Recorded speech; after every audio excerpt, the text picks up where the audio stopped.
imagine a world, every customer interaction is deeply personalized, okay? And even before the customer expects, we need to deliver. This is not a fiction, and this is going to be the real, okay? For that, let's see how we will be using the data to get into that. We'll be able to achieve all those business needs. I am Siva Kannan Ganesan. I go by Siva. I'm a principal engineer for the digital marketplace in Macy's. Macy's launched digital marketplace 2 years ago. Now Macy's starts selling dog food, television, and dyes and vacuum cleaner. So it's like the buyer. How we were able to do it is like because through the digital transformation, what Macy's has did it, all the groundwork what we were doing it in the past. So I come with 25 years of experience from multiple domains. I was there in telecom, banking, retail, and then I worked across geography. So in the next 30 minutes discussion, we will start discussing, we will understand saying that hey, how we can use the data, how we are going to leverage the data, how we will analyze the data, and then what is the next scope, okay? Where are we leading, how we can give predictive analysis on this. Data as a new oil. This is the mantra that was used a decade ago. Okay? Every company was, every industry, every company was focusing on saying that, hey, how they can bring the data. That's where the Hadoop, big data, everything came in picture. But data in its raw form, still it has its potential. But it has to be captured and it has to be cleaned. That is the data quality that what we do it in the industry. And then it has to be enriched and then analyzed. Without doing all these things, the data is just a dust. It's nothing. It's not going to give anything. You might have collected the data, but if you are not doing any of the all of these, then the data is just the dust. So when we talk about data, and then the study says almost 70% of the industry move towards the digital transformation, okay, and who are focusing on the digital strategy. The 70% of the industry are invested like a project investment. They need to, it's like digital transformation is not a project investment, okay? It's the business transformation, the way that how you think, it's like you need to transform. So just gathering all the data is not going to change because we all move from the legacy systems, okay? Now the thought process has to change. What we need to do, how I can make it fast to the market. So that should be the goal. Let's begin with the big picture, okay? Today customers are digital natives. They expect hyper-personalized, seamless experience. How all these things can be. So we have the data. Data is the power. We have the data. Let's understand saying that how we can tune the data, how so that we will be able to get into that. We live in an era of rapid digital transformation, okay, where customer expectations are at all-time high. Okay? From personalization shopping, when you talk about contact center, it's like when you reach out to the chatbot, the customers are expecting, when you reach to the contact center, everywhere the customer now it is expecting a digital domain. The key question that we should be asked ourselves is like, how are we going to use not only just with the data, are we going to just provide what the customer is expecting? Okay, is it like being an proactive? How to be earlier the people used to be proactive. Later it got to an reactive, and later it got into an proactive. Now they are moving out of proactive, saying that how to be predictive, what the customer would be looking for. And digital transformation, when you say it sounds excellent when you say it, but it's not easy to do the digital transformation. Okay, the digital transformation, it leads. You need directions from top to bottom. It's like you need the organization has to support the digital transformation. Okay? So there is an initiative. Thoughts should come from the top to bottom, and at the same way, bottom to top, the organization should be able to give. It's like they should, the bottom to top should be able, they should be able to give freedom to take risk. Okay, it's not the direction should always can come from the top. When the organization at the top, the leadership, when they take a decision, yes, they know, but the team who's actually working, they know better solution. Okay, they might come up with an idea. So there should be the leadership should be always ready to take a risk when you do the bottom to approach. Both top to bottom and bottom to approach should be there for your digital transformation. When we talk about transformation, it's digitization and digitalization. Both will get into the transformation. Macy's, you know all, Macy's is a big retailer. It was a brick and mortar store. Now Macy's is one of the leading online e-commerce in the US. All those stories you might have heard, but do you know still Macy's has not digitalized every product. Still we have millions of products in the store which are not digitalized. So when we talk about digital transformation, it's not an easy step. It goes through a transformation. Okay? Any product which has to be digitalized, that's what?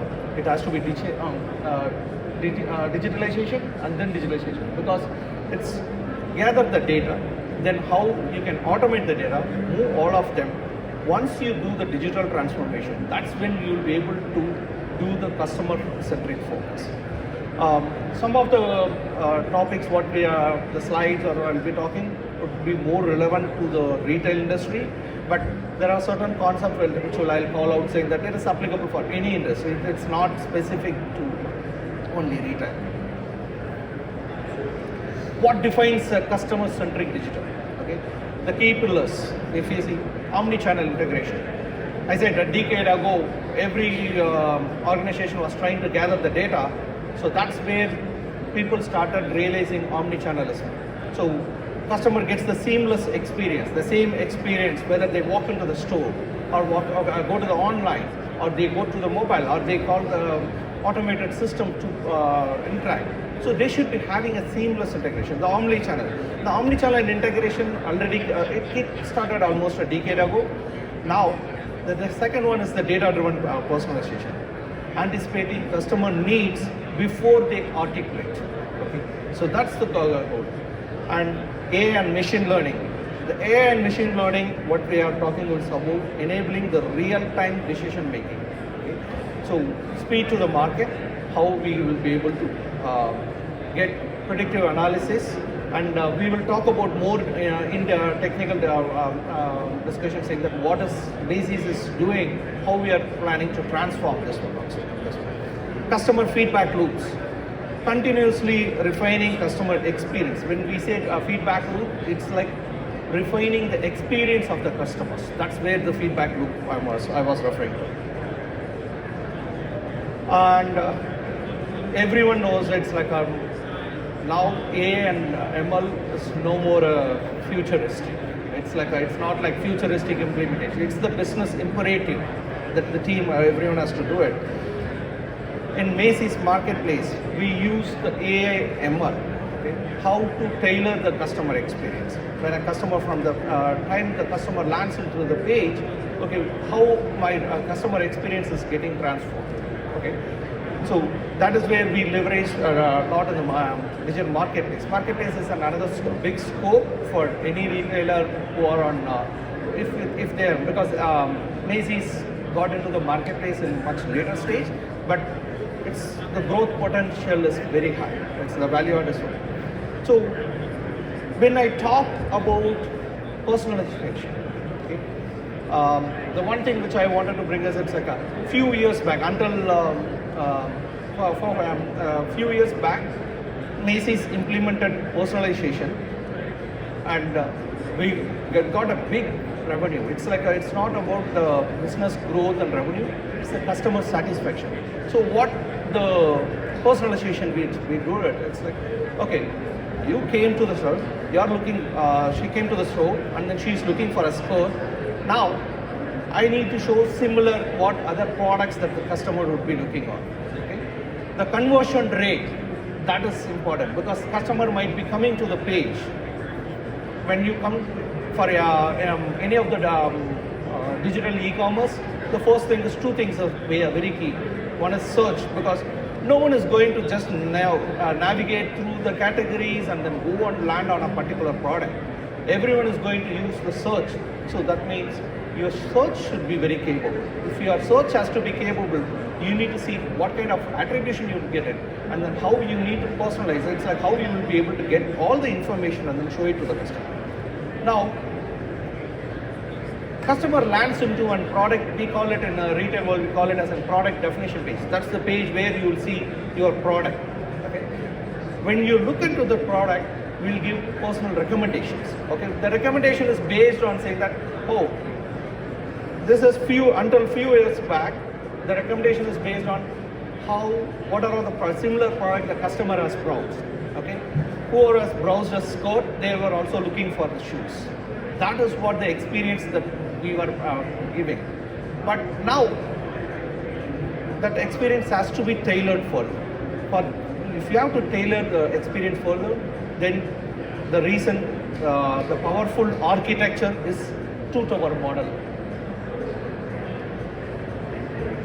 In deep learning approach, the two-tower model, when we talk about, because it gives the real-time recommendation, it decouples the user and product. Okay, it's similar to how our brain processes it. Our right brain is for creative thinking, and left brain is for analytics. Okay, and what we do, it's like we bring it. Did I say it wrong? Oh, okay.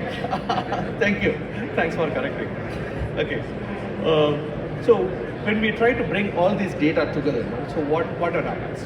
You will be able to do it. The same thing happens over in the two-tower model. When a customer lands, personalization, how a customer has landed in the page, what I need to gather. Okay. Customer is looking for a shoe, and they already landed in a blue-colored shoe. So now my recommendation should be more tailored towards the page that they are, and before the customer landed in the page, what the customer has navigated through. Because in digital, every click, when a customer is landing on a page, every click, every navigation through the page, every click and navigation will be captured. That information is what it will be helpful for us to do the transformation. So when I talk about the two-tower model, what I'm also going to do is, it's like not only just talk about only the two-tower model, I'll also tell you saying that how the implementation of the two-tower model, because you can go and read what is a two-tower model online, but when you talk about the implementation, how that implementation is going to help and then how it will be. So we break it down into multiple stages. Okay. I'll take the stage one, that's the retrieval stage. Retrieval stage of a recommendation system helps find product customer pipeline. It's like you came to the PDP, so I know exactly in which product page that you are, and then before coming to the page, you navigated through search, okay, and that's called as PLP. So what you search and then how you navigated, how you landed over there. So we have this information. So with this, I can give a personalized experience, okay, but whether this alone will be sufficient to give an tailored experience based on this is a navigation, okay, but I don't know, maybe Ben, who is there in this conference, he might be using this. He always when it goes to he will always goes for a branded product.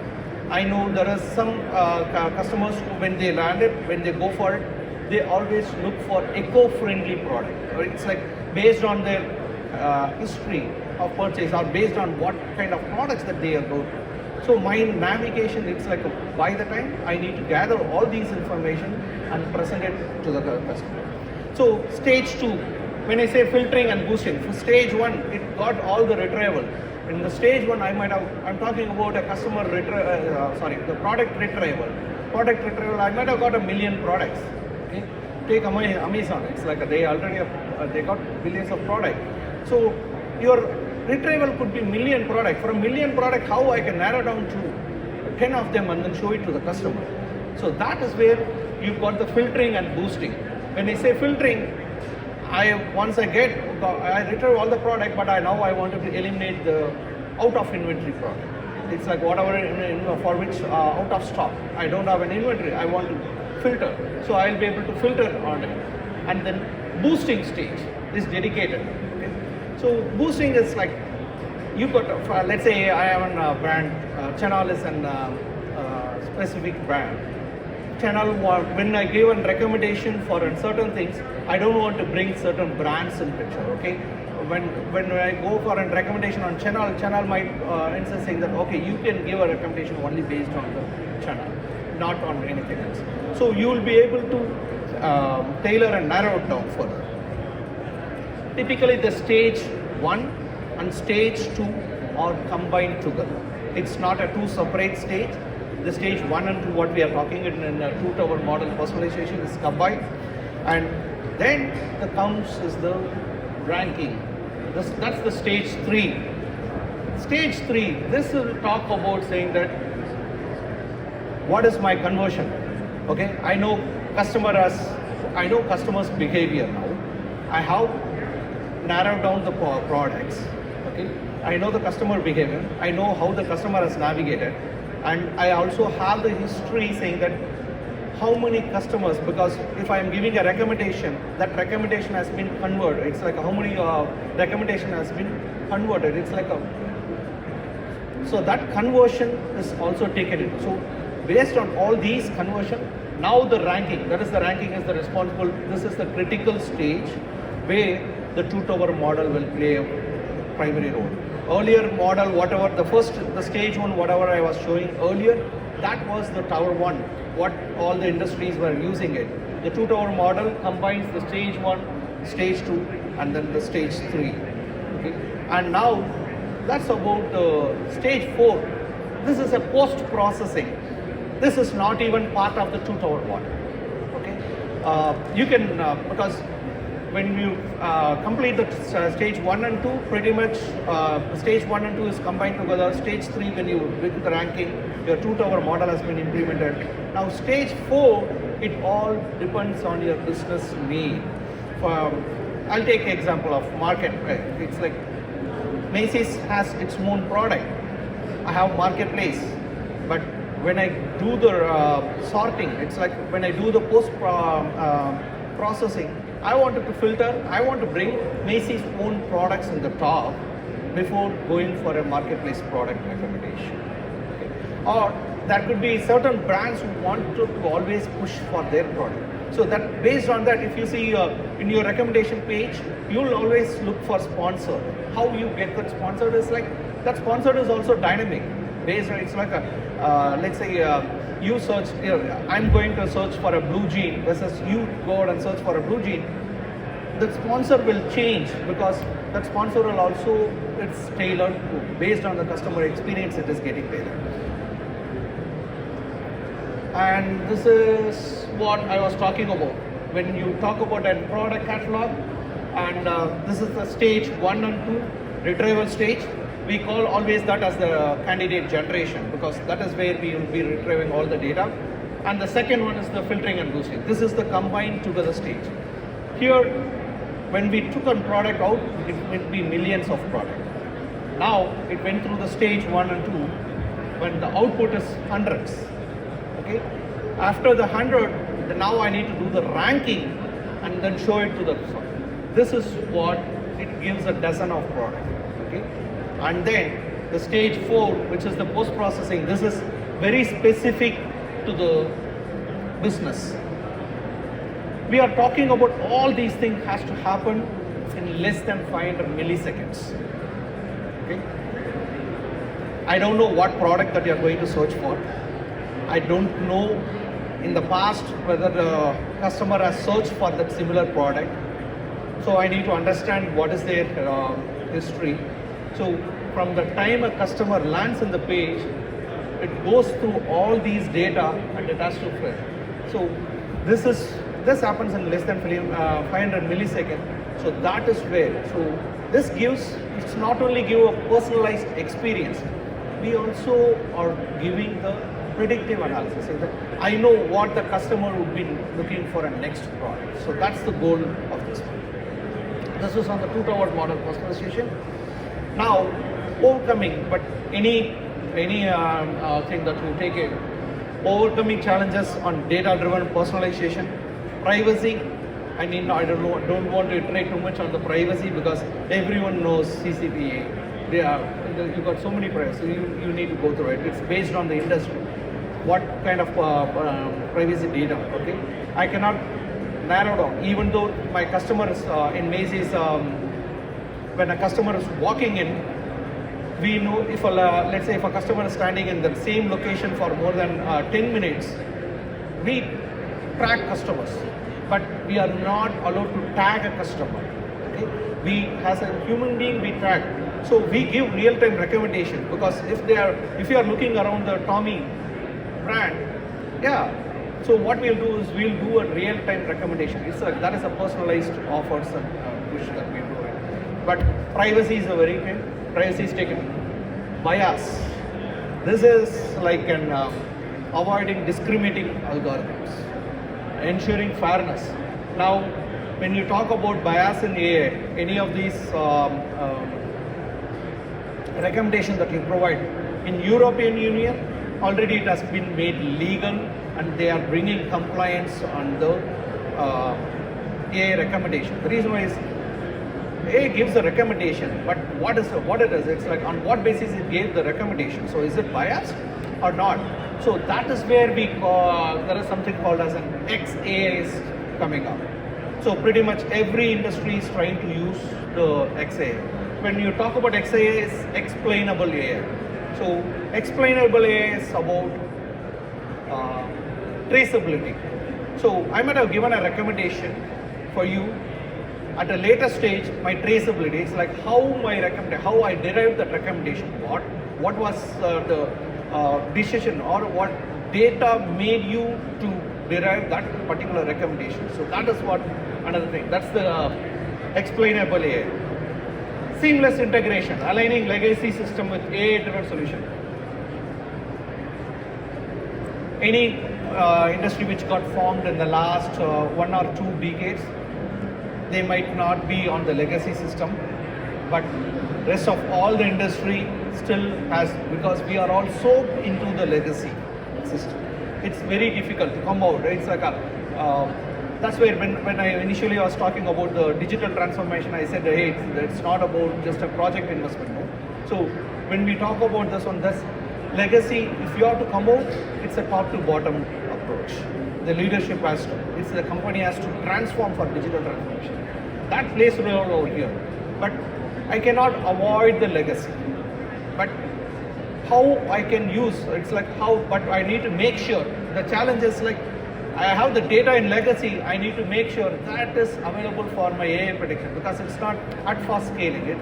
I cannot get the data on real time. It's like on a single click, not on a single, it's even in a fraction of a click I need to get. But that's not going to happen in legacy. So that's another challenge that you would be facing it.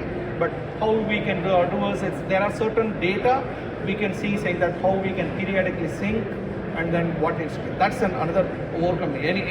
These 4 challenges are pretty much customer trust, transparency in data usage, okay, and given the user's control over personalization. Personalization, now we are saying that, hey, I'm doing a personalization based on your history and then how you are navigating through and then what was your purchase history. But if a customer wants to tailor their experience, they should be able to. This challenge would be applicable to pretty much to anyone who's moving towards the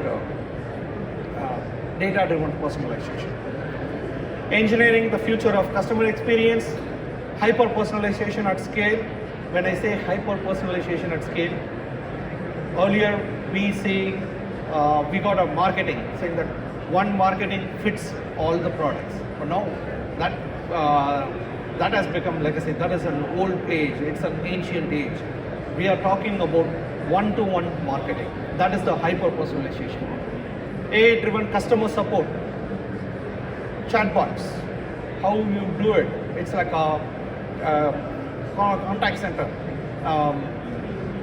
one of the example within Macy's itself, it's when you call Macy's for the contact center, let's say if you never received a product or you got a product, your product is damaged. From the time the customer starts the interaction and from the time we are making the customer happy, that's because, let's say if I wanted to give a refund, 100% refund to the customer, there is no manual intervention over there. Okay? The call center, it's like completely AI driven more. So there are use cases where the from the time customer calls, a refund has been processed, customer confirmation has been received, whether they are satisfied, everything goes through the AI transformation. Predictive commerce. This is where suggesting products before customer even realize they need it. Okay, that will be the next stage. That's the future. It's like right now we are talking about what the customer wants, how I can do it. Now a customer is looking, let's say if a customer is a technology person, if I know based on their purchase, if they are a technology pro, now there is a new thing, something came on the market for the technology. So that is like, that will become like a predictive. So even before customer thinks whether I need that product or not, we wanted to show, that will be the future of that experience. Edge AI. Edge AI, it's like that is another, Edge AI and explainable AI, that is the two extreme topics or two extreme things which is growing very fast in this industry. When we talk about retail Edge AI, at the spot you need to take a decision. The autonomous cars, whatever we talk about Edge AI. How many of you, I think pretty much most of you would be in wholesale shoppers, for example, Costco and Sam's Club. Okay, I was a customer of a Costco. Because of the technology, because of the migration, I moved towards Sam's Club. The recent experience, when we talk about the Edge AI, I add all my items in the cart. Okay, I'm not even going to my cash counter. I did all my scanning over there in my mobile app, because when you do the scanning, they even very advanced, very sophisticated. Okay, all those things are fine because that connects to the internet. You're talking about everything. Now my data is there.